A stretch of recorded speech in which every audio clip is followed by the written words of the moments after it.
Assalamualaikum warahmatullahi wabarakatuh. Buat Mas Ayung, hari ini mungkin ada yang beda ya. Mohon izin nih, buat Mas Riam tadi juga udah minta izin buat nemenin Mas Ayung, katanya udah nggak apa-apa masuk aja. Ya. Jadi hari ini mungkin Mas Ayung biasa ya yang mau cerita. Saya yang buat nemenin aja lah, buat lucu-lucu aja lah. Oke, baik. Monggo buat Mas Ayung. Ya. Silahkan. Oke, aku tanya apa kawan-kawan dulu ya, Mas Hendra ya. Ya, monggo. Assalamualaikum warahmatullahi wabarakatuh. Waalaikumsalam warahmatullahi. Bismillahirrahmanirrahim. Apa kabar kawan-kawan ngobor semua? Semoga semua dalam keadaan baik, sehat, dan selalu bahagia tentunya kapanpun dan dimanapun saatnya. Amin. Kembali jumpa dengan kami berdua di acara ngobrolin yang horor-horor. Dan kali ini ada yang beda, ada Mas Hendra. Nah, panjenengan semua mesti udah paham Mas Hendra. Pernah ada juga ya? Pernah di 1-2 video lah. Iya, ada Bro Labib juga waktu itu ya. Setahun yang lalu mungkin ya Mas Hendra. Udah lama banget. Tak tunggu cerita-cerita horornya Mas Hendra. Iya. Tapi kali ini katanya Mas nyimak dulu lah ya. Oke, baiklah. Ya. Seperti biasa Mas Ayung yang mau bawa cerita. Ya, selamat datang juga untuk kawan-kawan yang baru mampir di channel ini. Semoga betah. Kami menghadirkan cerita-cerita horor, tapi kebanyakan katanya banyak guyonannya kayak gitu. Horor campur guyon.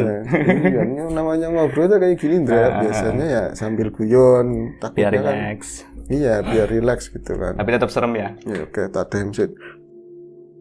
Baik, ini ada Batuk Paji katanya. Itu ada Mas Ogan ya, Bung Ogan. Baik, ini ada sebuah kisah untuk dibawain hari ini ya. Jadi di sesi yang lalu aku lupa judulnya, yang jelas kalau nggak maling jagung apa-apa ya.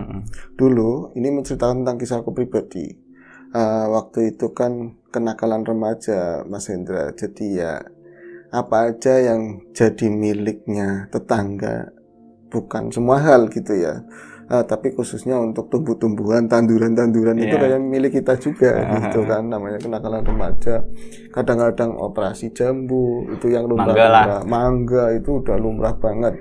Kalau kemalingan ini kurang berapa biji, paling si kasih B yang nakal-nakal. Pelakunya udah ketahuan. Iya, tapi ya itu kan merambah. Kadang-kadang kalau nggak kalau bahasa Indonesia apa ya? Kalau nggak diomong begitu, kadang-kadang yang makin nambah levelnya kayak gitu. Sampailah waktu itu kita iseng-iseng nyari jagung sampai darah singkil sini. Paham. Ya, karena akhirnya di situ juga berbahaya, takutnya ketahuan. Nyolong kan takutnya ketahuan. Resikonya gede. Betul. Ternyata ada telik sandi kami gitu ya, dari anak-anak nongkrong. Ngapain ngapain jauh-jauh di situ aja, belakang ada jagung udah siap konsumsi gitu kan. Jagung manis apa, jagung buat empan burung. Jagung manis aku wis nyoba, kamu udah ambil duluan. Udah, ini kan kita operasi di situ.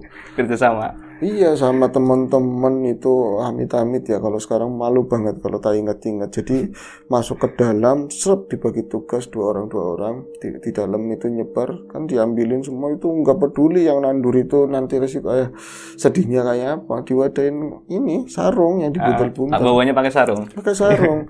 Nah, di cerita itu kan akhirnya kami ketahuan itu punya wasakuri.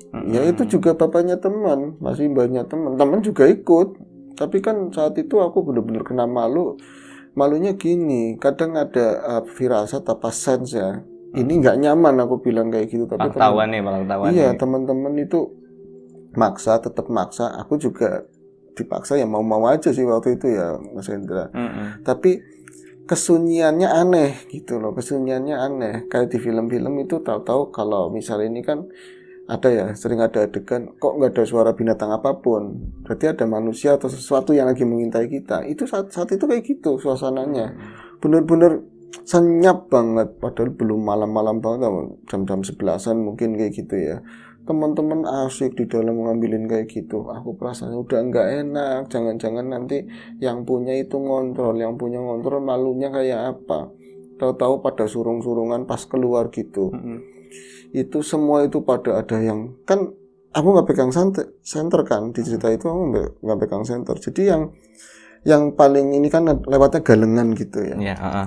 Yang paling kecil. Depan yang gede-gede Roni temanku yang paling gede, terus yang lain itu pencing pada lari ke sana. Ini maksudnya itu ketahuan apa gimana? Ya aku waktu itu kan nggak tahu itu ketahuan atau apa. Mereka itu diem. Jadi gelap gitu kan, gelap. Oh.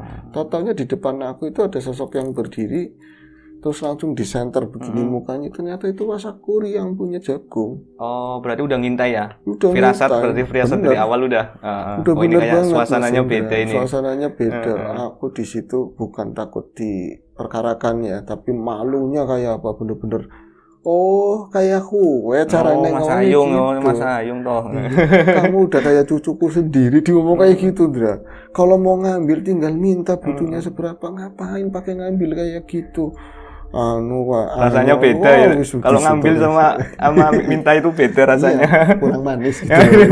Mungkin seperti itu kalau kenakalan remaja. Akhirnya kan berlanjut kejadian itu, tak kira bakal dipanjangin, tapi suatu ketika justru Wasakuri itu datang ke rumah. Waktu itu aku ada mbak yang laki-laki ya, Mbak Kakung sama Mbak Putri pas di Pawon. Kalau dulu kan aktivitas banyak kan di bagian belakang. Itu rumah. Mbak Kakungnya Mas Iya, Ayung. Mbak Kakung sendiri.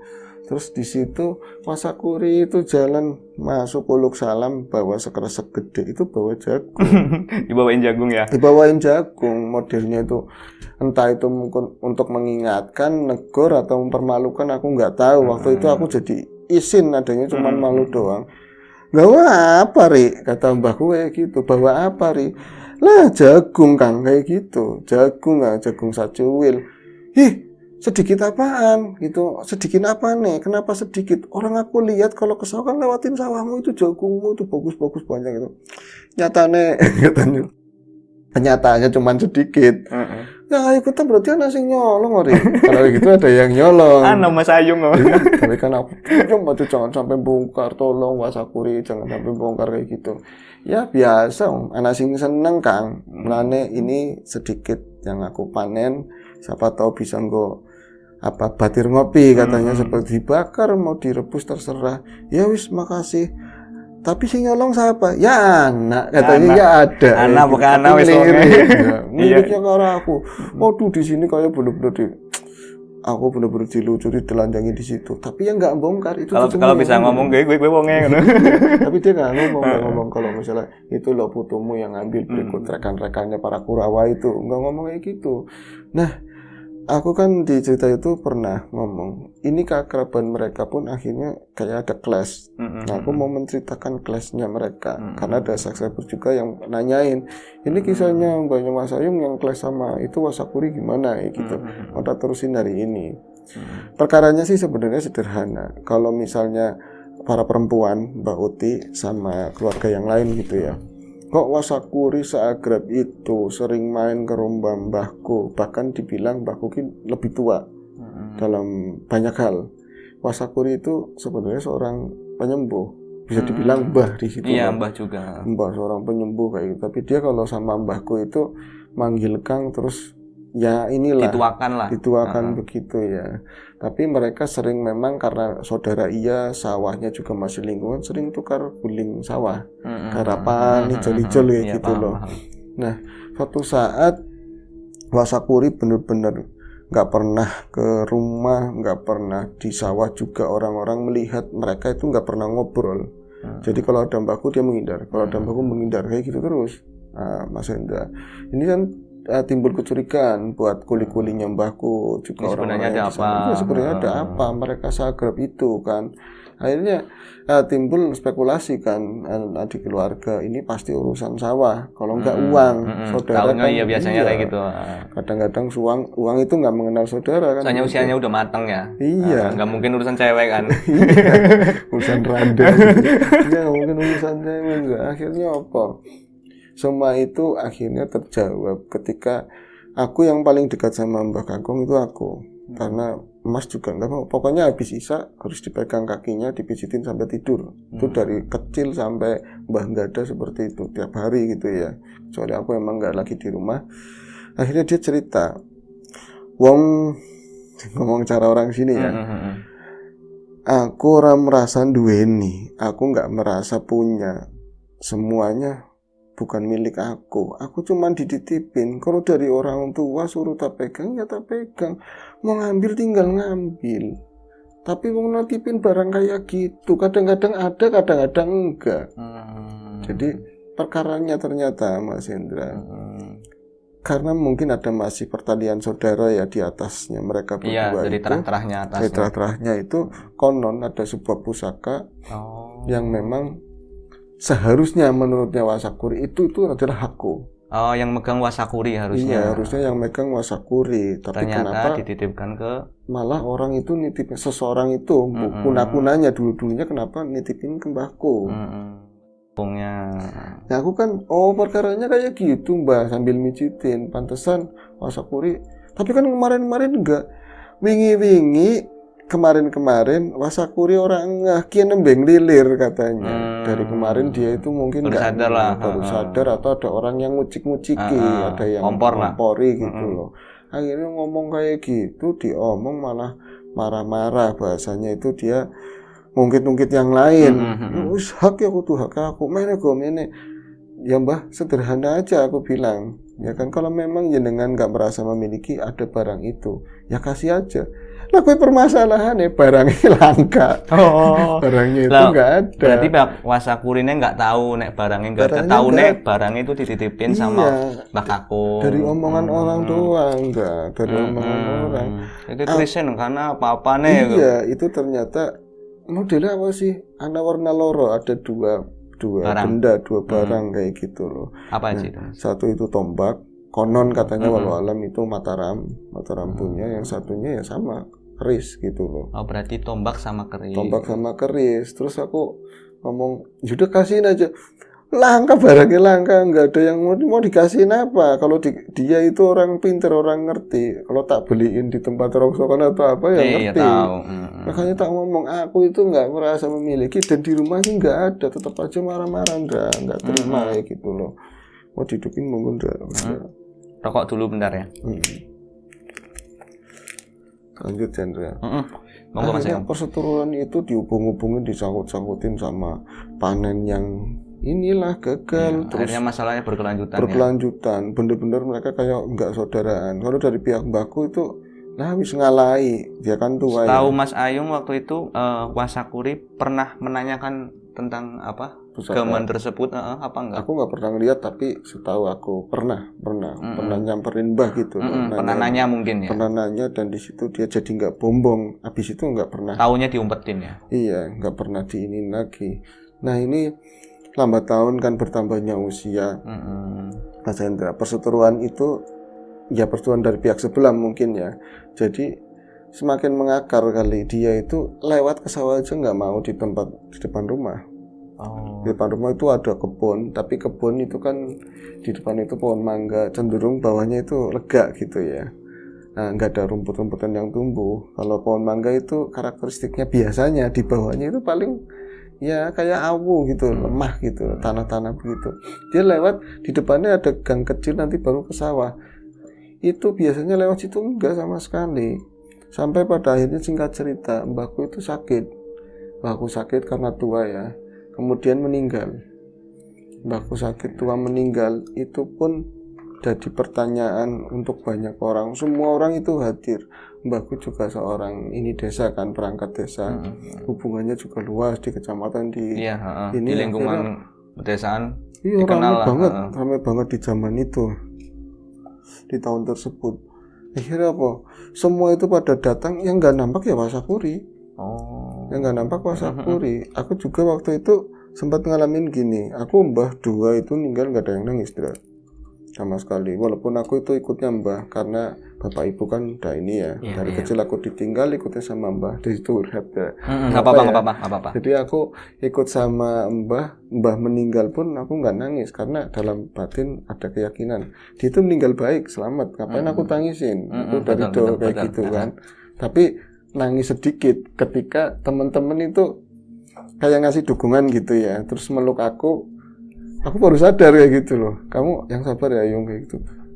Itu di sana itu ditutup gitu. Oh iya, aku nggak bakalan lihat untuk selamanya. Di situ baru tes kayak gitu kan, baru netes. Iya, aku bakalan nggak ngeliat lagi mbahku. Ya itu aja sedikit sih ya. Tapi saat peristiwa itu orang sejubel banyaknya kayak gitu, Wasakuri nggak kelihatan sama sekali. Dan mungkin karena kehilangannya aku tentang mbah, walaupun nggak terungkap lewat tangisan gitu, walaupun aku juga tadi lila ridho, tapi di 3 malam itu aku selalu bertemu Mbah. Lewat Mbah, mimpi. lewat mimpi. Dan orang masih banyak banget, namanya anak masih ya usia-usia muda ya. Aku waktu itu juga pengen nggak kayak kemarin-kemarin lah dari peristiwa jagung. Pengen nongkrong. Jadi habis beres-beresin itu aku tiduran, masih banyak keluarga. Di sana selalu ketemu sama Mbah. Kamu jugul aku. Kamu jugul apa ya? Kamu gantinya aku. Kamu gantinya aku. Menerus lah. Ya kamu gantinya aku. Makanya dijagain.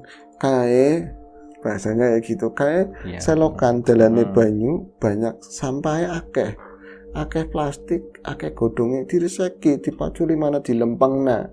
Men banyune mlayune penak. Itu seperti itu bahasa Siloka. Sampah selokan itu banyak sampah.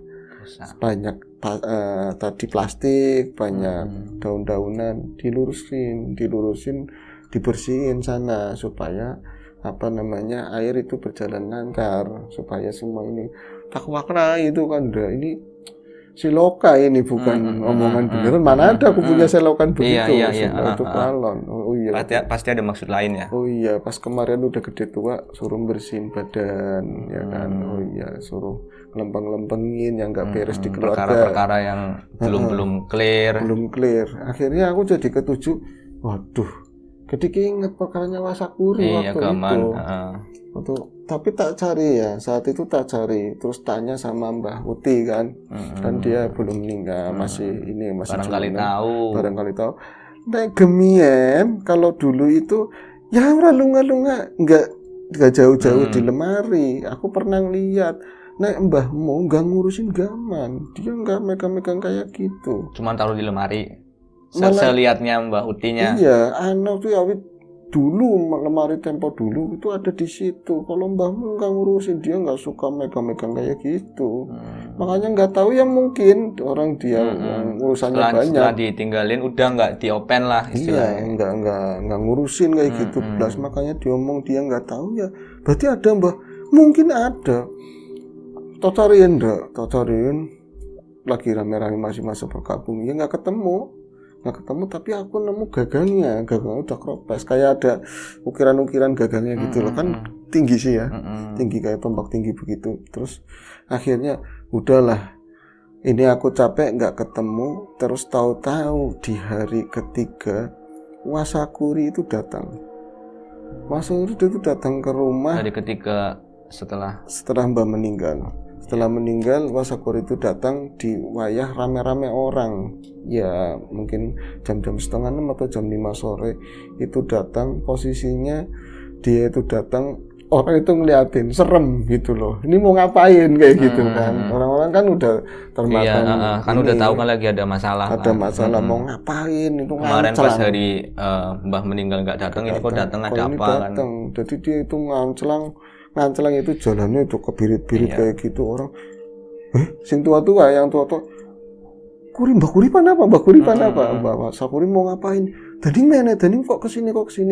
Aku ngelihat dok langsung ke belakang. Aku menghindari clash, menghindari pertengkaran. Karena masku itu cowok, tapi dia juga nggak bisa ngomong bahasanya. Mendingan ngeles. Aku juga ke belakang. Akhirnya apa? Dari belakang dapur itu cuman dengar suara tangisan, guguk lah, tangisan laki-laki, bener-bener dia nangis, bener-bener nangis gitu kan. Ini nangis apa itu? Rame di belakang orang-orang yang lagi masak-masak buat 3 harian itu kan. Kan nangis di depan, nangis siapa? Lo kan Mbak Kuri nangis, masa nangis itu? Akhirnya aku penasaran, ternyata Mbak Kuri memang lagi nangis di depan Mbak Putri. Depan Mbak Putri, aku minta maaf aku minta maaf selama ini aku nggak baik, aku mementingkan diri sendiri. Hanya dengan perkara kayak gitu aku ngelupain sedulur. Padahal nyampe Mbah udah nggak ada pun nggak datang. Nah terus aku mau ngomong, aku tolong disampaikan, aku minta maaf sama keluarga, sama jenengan, sama sampean yuk gitu kan, sama mbakku yang perempuan, terus sama keluarga yang lain juga. Aku malu banget sebenarnya. Nah itu tak pikir sudah selesai. Aku sampai digucil-gucili sama dia. Jadi minta maaf juga sama aku. Aku sih minta maaf dalam artian aku minta maaf masalah jagung gitu loh. Oh iya kan? Balik bukan, lagi balik lagi masalah jagung. itu gitu. Mau dimatiin dulu ndak? Oh berhenti dulu ya. Monggo. Coba. Gitu yang merah.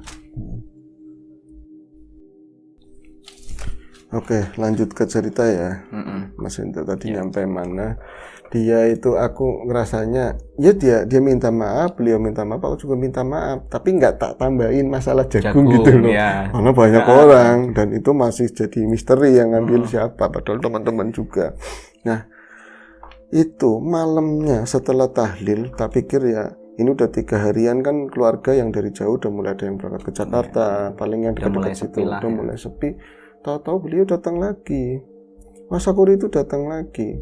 Itu, aduh, memang udah minta maaf, tapi bagi orang kayak aku yang pernah salah gitu, tetap takut nanti jangan-jangan ngomongin masalah jagung, jangan-jangan masalah yang kemarin itu ya ada prasangka lah, cuman pura-pura doang. Ini mau marah-marahnya sekarang, tetahunya enggak. Ternyata dia medang ngobrol sama mbah sama yang tua lagi, dia ngobrol gini.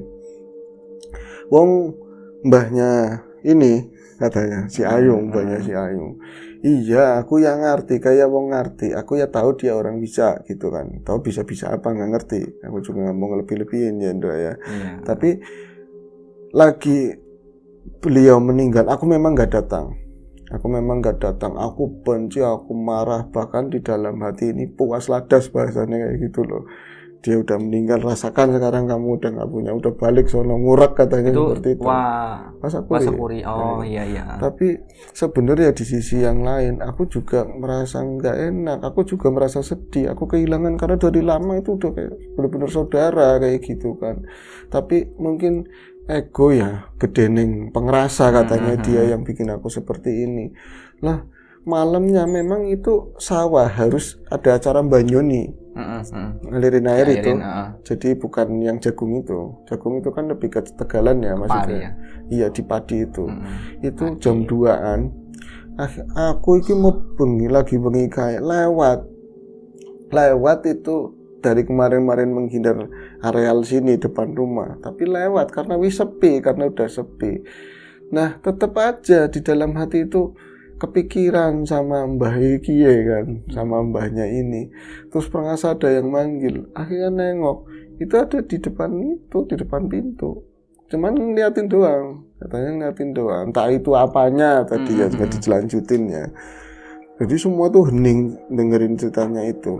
Jadi mbahmu itu di depan pintu bersih, pakaiannya bersih, atau putih semua sih, bersih kayak gitu, cuman ngeliatin ke arah aku kayak gitu, tapi senyum. Aku malah jadi pengerasa nggak enak. Iya aku salah gara-gara kayak gini ya, kecil salah paham, apalagi masalah benda-benda kayak gitu. Aku terpengaruh sama orang katanya kayak gitu.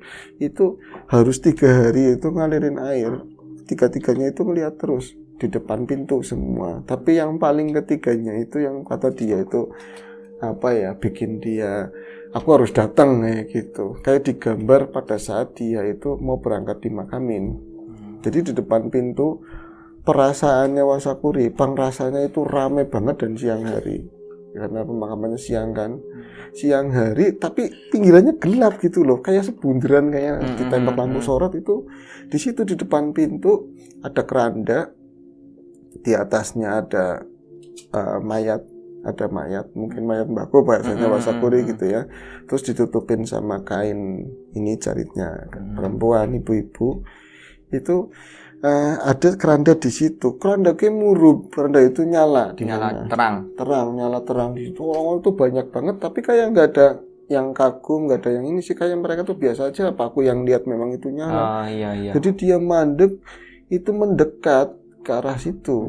Kandanya tambah dekat. Enggak, Wasakurinya yang mendekat. Itu kan mereka mungkin 30 meteran dari jalan itu. Tapi lega. Dia itu mendekat jalan itu sampai di bawah pohon mangga. Benar-benar sampai di pohon mangga. Terus ada suara mbahnya kamu. Ri, sini kayak gitu. Ri, sini. Ada suara kayak gitu, suaranya Mas. Nenek, iya Kang, aku ngapura Kang, aku maaf Kang, aku salahnya banyak sama jenengan Kang. Wis Kang, tolong aku ikhlas, aku tolong dimaafin juga Kang. Nenek Ri, sini ke rumah Ri, sini ke rumah. Itu bikin kaget di situ ya ceritaku. Jadi Dia ngobrol tahu-tahu cerita yang ngagetin. Jadi kita tangannya kayak gitu. Piar-piaran di situ. Semua itu hampir pada ini semua, hampir pada kayak gitu semua. Ya Allah ngomong biasa sih, Mbak ngomong. Oh, tangannya itu merojol dari pocongan. Iya. Tangannya itu merojol dari pocongan. Jadi ke bawah dulu. Ampleh kayak gitu. Shock terapi lah. Lah kan, aku jadi beli ya beneran apa ya? Tangannya tambah itu ya? terus apa ditambah gitu. Nah, tangannya itu keluar begitu loh, keluar terus nenek kayak gitu, ngawe-ngawe wasakuri, keluar dari iketan ya, keluar dari iketan terus sini ri, mene kan ngendi mene kon dani kayak kamu kok kayak gitu, sini kayak gitu. Akhirnya aku bertahan walaupun aku jare katanya orang yang biasa bergelut dengan hal kayak gitu. Dinaku antara hari malam itu antara malu sama takut, campur-campur. Alot sikil itu tak tahan, tapi jalan sendiri ke sana katanya. Kaki jalan sendiri sampai ke pelataran rumah. Naik berapa tangga persis di depan tangan yang ngawe-ngawe kayak gitu. Pas udah di depan, kan degin tangannya biasa. Kan degin tuh bahasa ini. Ternyata udah di situ tangannya biasa. Jadi masih ketutup ini, nggak keluar, nggak apa, nyampe terbuka jarinya kayak gitu, ya dipocong. Tapi ya padang, dipocong itu bersih. Isi, ya kayaknya baru sih aku nyelem kayak gitu. Ora kayak lampu nih kayak dan lebay ini orang mau minta maaf aja dikit begitu. Dramatis. Lo orang yang lain tuh, yang kiri kanannya orang yang mau ngusung itu nggak ada yang nyapa sama aku sama sekali. Kayak aku itu nggak ada kayak gitu. Ya orang situnya aja dalam ilusi mungkin seperti itu ya penjelasan anak muda. Nah itu dia ngawe-ngawe begini pasti deketin Dani kok masih di situ masih di potongan masih kayak gitu tapi tabuknya emang udah rapat. Akhirnya aku ngomong nangis di situ. Ya aku nyaluk minta maaf selama ini sampean udah baik sama aku gara-gara masalah ini aku jadi kayak gini. Ya wis aku tobat udah gitu. Akhirnya apa berarti ini kan ada yang ngomong ini kan kemarin di depan rumah iya perasaan jam semononan ada orang di depan itu ngomong soalnya kan yang lain itu dari hari pertama itu jam segitu jam 2 udah bubar ada orang ngomong berarti sampai aku dengar pelawang jadi dia itu ketarik sampai ke depan pintu. Pantesan kayak di dalam itu nyai ada yang masih melek itu kerungu denger di depan itu ada orang ternyata itu wasakuri kayak gitu. Nah, akhirnya kan ngomong semuanya ya diceritain kayak gitu aku jadi takut ya padahal mbak sendiri namanya bocah ya. Aduh ada bocor begini terus ngono ngene di keranda aduh mene yang tadinya aku begadang baliknya malam jadi teman-teman libur sih enggak tapi yang satu jalur ke situ aku pulangnya bareng ya gitu memastikan ya takut ya asli. Nah setelah itu kan kami keluarga jadi nyatu lagi baiklah, ya sama wasakuri silaturahminya mulai alhamdulillah masalah jagung aku nggak pernah ngungkap dia juga nggak pernah ngomongin masalah jagung. Terus akhirnya lambat laun karena memang bertambahnya usia Wasukri pun meninggal karena tua begitu. Dan ada peristiwa lucunya, aku tinggal di daerah Gumalar, pernah di daerah Gumalar pinggir kali, terus ada seseorang, aku nggak kenal, tapi dia itu nyari-nyari alamat, nyari cucunya mbahku, berarti kan nyari aku, itu mertamu, terus aku nggak paham kan, tapi kalau dari muka-mukanya, ini orang seberang, nggak jauh ya, maksudnya masih dialeknya juga sama. Mas jenengan bener ya taruhlah Mbak jenengan Mas Ayu iya ini aku sengaja nyari alamat nyari rumahnya jenengan nyari alamatnya jenengan oh nyari saya aku nggak biasa ketemu tamu apalagi rapi tamunya bolang semua akhirnya tak suruh masuk monggo tapi bikinin air sama ibu bikin air tapi nah ini mungkin urusan anaknya kan ibuku masuk lagi pas ditanyain jenengan ada urusan apa Pak nyari saya kemredeg takutnya ada masalah apa enggak Mas saya ini ngapunten tampilannya debt collector apa mirip dua orang sih aku ngapunten banget main ada yang tanyain sampean cucunya mbah ini kan iya kenapa memang ada waduh, ada urusan apa lagi, orang meninggal kan utang piutang harus ini, takutnya kayak gitu. Aku lagi nggak punya uang, tahu-taunya dia nanyain, aku ini Mas, ngapunten Mas, mau nyariin gaman yang wujudnya ini. Loh, kok ngerti ya? Iya, yang modelnya kayak gini, ini dari sana, Mataram punya, katanya kayak gitu. Mana aku punya? Enggak, mbahmu dulu punya, kayak gitu loh. Jenengan kan putunya, cucunya pasti ada. Tolong Mas dicariin, kayak gitu. Ada yang butuh, ada yang mau nyari, yang mau dipakai, entah buat apalah. Pokoknya saya tugasnya disuruh nyari, ngelacak begitu loh. Akhirnya itu gaman ada 2 katanya. Nah salah satunya di mbahmu, katanya mbahnya jenengan. Nggak tahu ya Mas. Orang saya tinggalnya di sini, orang rumah lugu di sana udah diratain tanah, udah dijual. Tapi harus nanti tak cariin kalau jenengan memang ngomong kayak gitu. Tolong ya Mas. Akhirnya udah selesaikan dari itu. Aku nggak terlalu tak pikirkan. Pas aku main ke rumah dulu, ada kan saudara di situ. Terus kepikiran, oh iya lagi itu ada orang pernah nyari tombak gitu. Tanyain sama Yakwa sama Bibi yang ada di situ kan. Maksudnya dulu lagi bongkar-bongkar rumah itu ada yang lihat gamen gak barang apa? Katanya gini, ya wong laka wonge ya, karena aku nggak pulang 7 tahun ya, kayak bangsanya sofa, saudara, terus ini kulkas orang apik masuk kemana-mana. Tapi kue apa ijazahmu aman? Oh iya, yang penting ijazah aman, gitu kan? Enggak mau nanyain itu, aku pengen nanyain tombak. Tombak apa katanya? Ini saudara kan udah tua juga, ibu-ibu. Tombak apa? Tombak kayak pedang, bukan tombak ya yang semacam pedang lah, lancip begitu ada apa enggak? Ya langkah-langkahnya enggak ada. Ya wis berarti kan selesai pas aku mau pulang, ada bibi ya usia 40-an lah, 45 waktu itu mungkin. Itu pulang dari sawah, gambungi bawang merah. Bawang merah itu kalau habis dipanen banyak yang ketinggalan. Itu lumayan buat masak lah gitu. Kamu ngeliatnya apa? Menurut itu tombak katanya nggak ada kayak gitu. Ya main, kalau ada ya syukur, kalau nggak ada ya tombak sih kayak apa? Yang lancip. Oh ya mbuh, katanya nggak tahu. Pas aku mau pulang, dia ngomong, apa kayak besi, apa itu besi yang lancip? Apa besi yang lancip? Ini kan tahu. Aku tahu pernah nemu di rumah lamamu itu yang dibongkar. Enak buat nyari bawang. Iya. Ternyata dia buat dugil, mungkilin bawang merah kan kependem di tanah itu, cuman oyotnya doang lah. Yang di atas itu buat kamu. Ya posisinya di luar, yang dibawa dia tadi.